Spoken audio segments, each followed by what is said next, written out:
Хадии Давлетшиной, скончавшейся в 1954 году. Вот что она рассказывает. Это было после смерти Хадии. Мать ее вернулась в Уфу. Мы со своим мужем Газизом пошли к ней. Она дверь не открывает. Говорит, приходите ночью, только тогда открою. Ночью опять пришли. Я говорю ей, что направлена из Союза писателей. Спрашиваю, где архив Хадии? Она говорит, Гайнан Амири унес. У Хадии были новые произведения? Да. Все, что было написано раньше, она сложила в мешок, а новые произведения положила сверху. Рукой показывает толщину. Мама говорит, если я умру, Иргиз напечатают. После Иргиза вот я туда ж.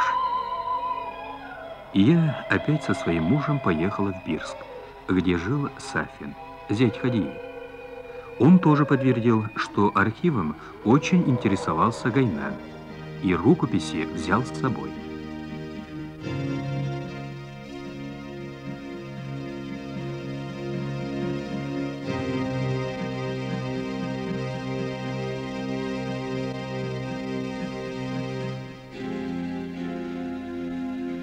Комиссия Союза писателей по поиску архива Хадии доложила о проделанной работе, сделала свои выводы.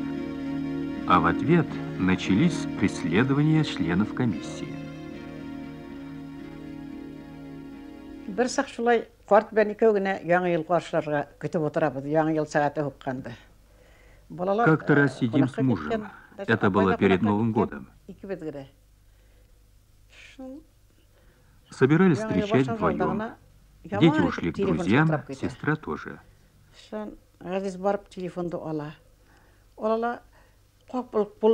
Так вот, в тот вечер вдруг резко зазвонил телефон. Газиз взял трубку. Вижу, побледнел. Взяла трубку.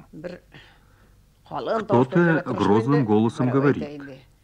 Вы проиграны в карты, будете убиты не позднее 2 февраля. И бросил трубку. А Газиз говорит, они же тебя хотят убить. И зарыдал. Он после контузии был как ребенок.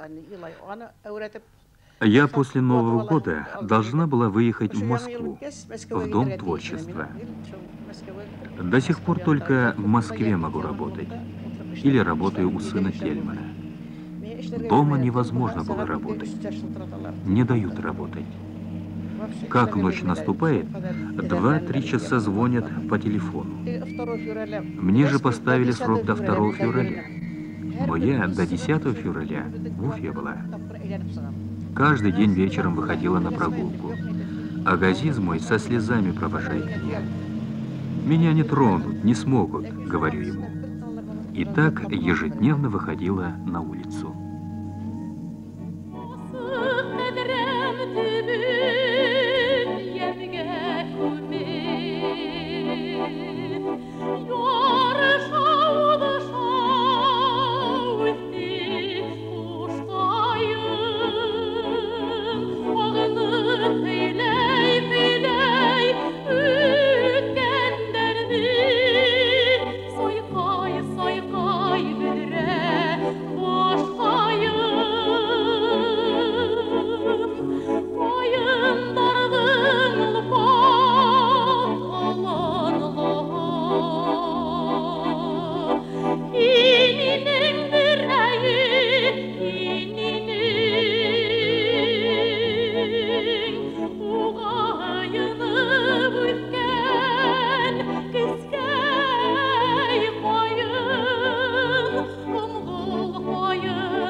Качают, гнут березу ветры грозные, тоскуя плачут, плачут по тебе. Зачем, зачем взяла его береза, оставив одиночество во мне?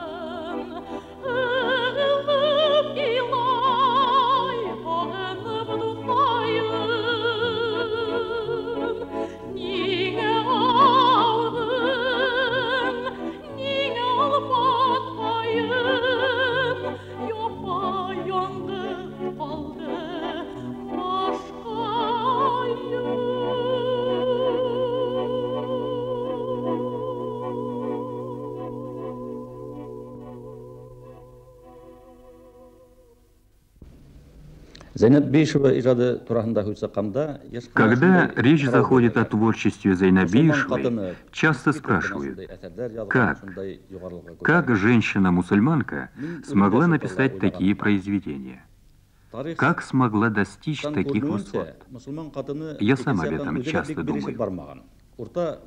Из истории видно, мусульманскую женщину не сломало засилие религии. Из средних веков до нас дошло имя Рабиги. Она своими танцами, песнями, стихами еще в самый рассвет мусульманской религии выступала против ее канонов. Такие смелые женщины были и среди башкирок.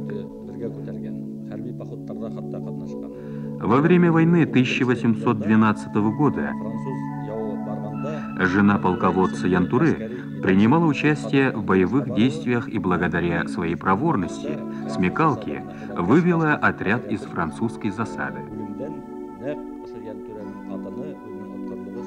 Не зря Зайнабишева в одном из стихотворений признается, что преклоняется перед горным орлом Батыром.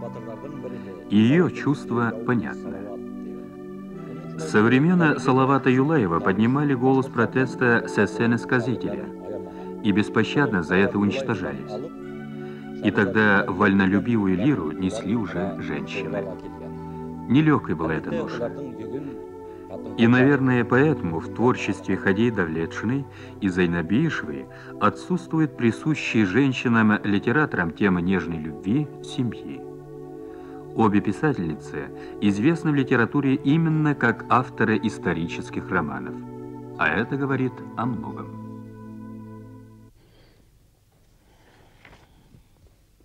Бұл китап менің рус тілінде бірінші башлап сықты. Башқұрт тілінде 20 жыл оқылып үйрегенден соң. Это моя первая книга, напечатанная на русском языке. Спустя 20 лет опубликованная на моем родном, «Униженные». Моя самая любимая книга. И образ Емеш, любимый, выстраданный. Бедная, голодная, сирота Емеш все равно выжила, перенесла все невзгоды.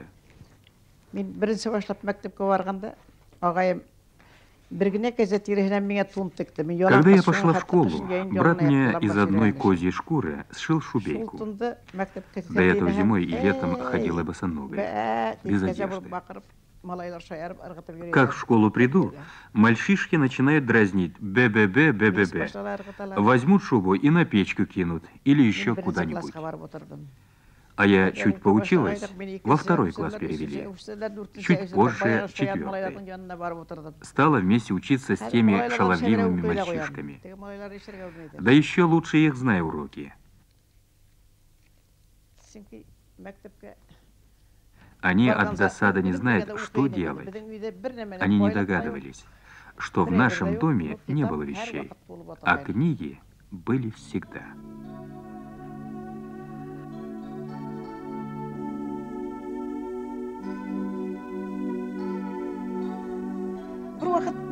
Лет 30 тому назад нас пригласили в обком. Кто-то из писателей сказал, что это по поводу письма в ЦК старица Тагира Баишева, ученого-лингвиста. А написал он об угрозе исчезновения башкирского языка. Вот поэтому приглашаю. Разбирать буду. Как смел мысль такой допустить? Мой газет знает, что я не промолчу. Просит, плачет. Зайнеп, Прошу тебя, ничего не говори. Он же знает, что дальше разговоров дело не пойдет. Старый коммунист, член партии с 1924 года. Пришли. Начали выступать. Башкирам нужен еще 37-й год. Угрожают. Мне хочется возразить, но мольба мужа Газиза звучит в ушах. Впервые я его тогда послушалась. Не убоялся лишь молодой поэт Гарипов Рами. Я башкир, говорит. Здесь весь башкирский народ объявили националистами. Я и не знал, что мой народ питает ненависть к другим народам. Я очень люблю свой народ. Без любви к нему разве я могу быть писателем, поэтом? Так растрогала меня его речь, а я себя тогда сдержала, не выступила. И всю жизнь жалею об этом, словно предала святое.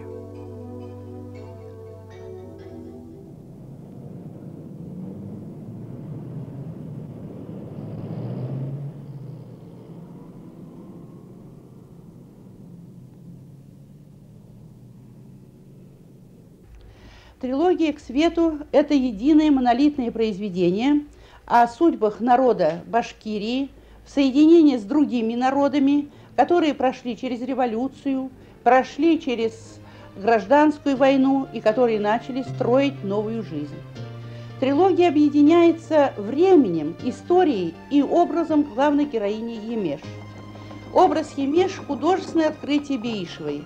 Это поистине уникальный характер в литературе народов СССР и в башкирской литературе. Беишева в своей трилогии показала путь Емеш, сироты, забитой девочки, униженной и оскорбленной в детстве, путь к художественному мастерству, к творчеству.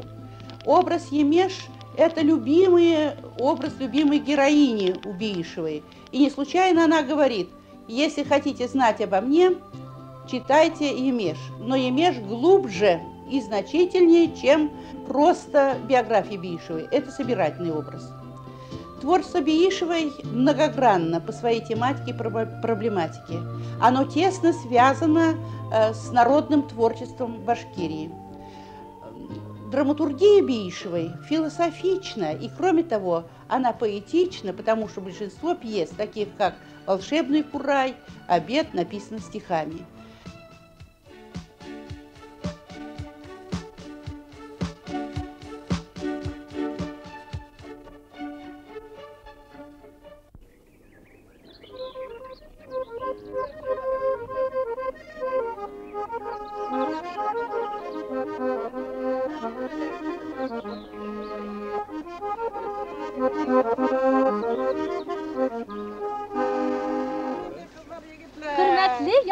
Якташыбыз Зейнеп апай, туган яктарыгызга төкле аяктарыгыз менән рәхим итегез.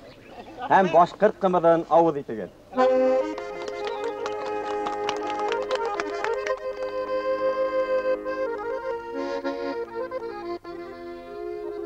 В литературе есть понятие своеобразия таланта. Есть требование отражать свое окружение, духовный мир своего народа. Творчество Зейнеп Беишевой никогда не отрывалось от своего аула, от народа, от земли. Всегда выражало именно его духовный мир. Поэтому произведения Зейнеп Беишевой близки сердцу читателя. Именно в этом и заключается успех ее творчества. Біздің башқұрт халқы сәнғатты, әдәбиетті бик яратусан халық болды. Мой народ всегда любил литературу и искусство. Бейте, Узенкуй, Акиаты. Все это народное творчество, богатство души передавались от человека к человеку, из уст в уста, от таланта к таланту.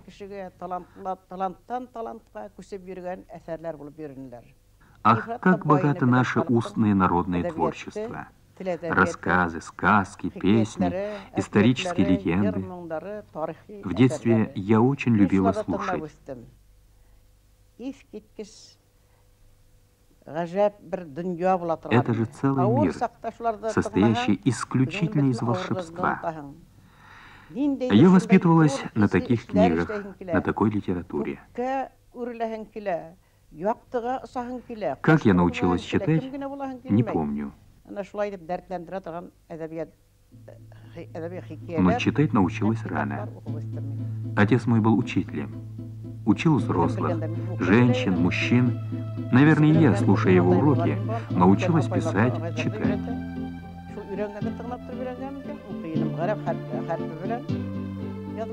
Читала книги. В то время издавались на арабском алфавите. Юсуф и Зулейха, Тахир и Зухра, Буз-Егет, Сак-Сук и другие.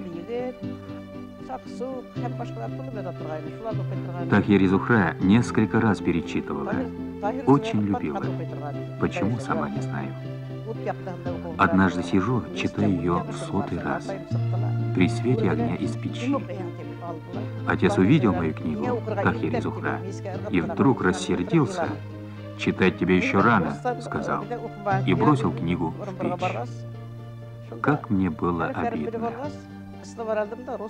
Русский алфавит изучила самостоятельно. Когда узнала буквы, взяла словарь, принялась за язык. «Войну и мир» великого Толстого несколько раз прочитала. Почему-то в детстве я боялась русских. А когда стала изучать русскую классику, узнала литературу, я восхитилась величием народа. Поняла, что люди через литературу и искусство могут подружиться, больше узнать друг о друге.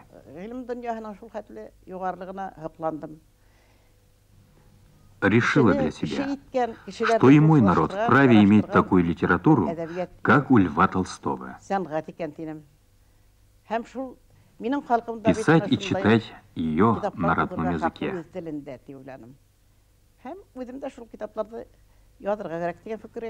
Когда я для себя решила это, мне было 16-17 лет.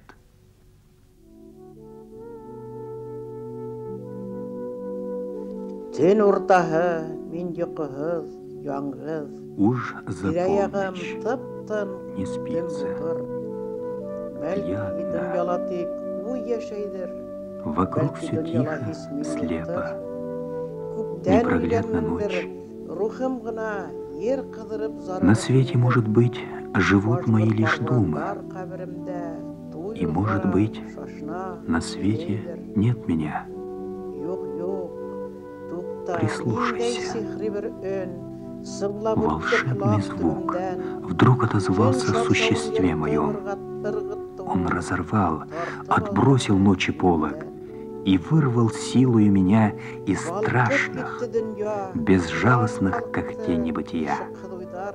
Не в мыслях только, нет, не только в мыслях. Живу в руках нетерпеливых сила.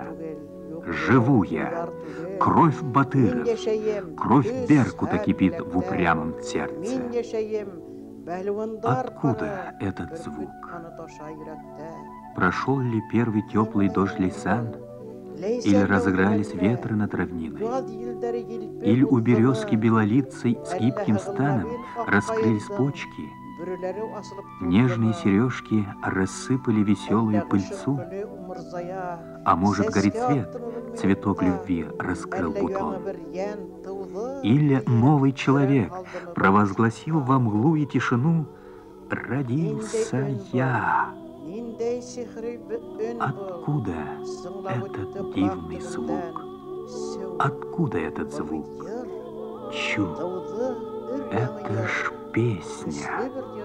Сильнее ночи, сильнее смерти песня родилась.